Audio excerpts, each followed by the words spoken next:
ராமேஸ்வரத்தில் ஒருதலை காதலால் +2 மாணவி பட்டப்பகலில் குத்திக் கொலை, இளைஞர் வெறிச்செயல்.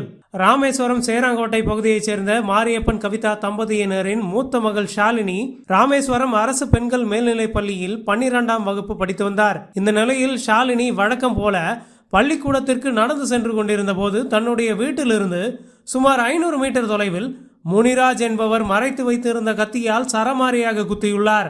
இதில் துடிதுடித்த மாணவி சம்பவ இடத்திலேயே ரத்த வெள்ளத்தில் சரிந்தார். மாணவியின் அலறல் சத்தம் கேட்டு அருகில் இருந்தவர்கள் ஓடி வந்து அவரை இருசக்கர வாகனம் மூலம் ராமேஸ்வரம் அரசு மருத்துவமனைக்கு கொண்டு சென்று சேர்த்தனர்.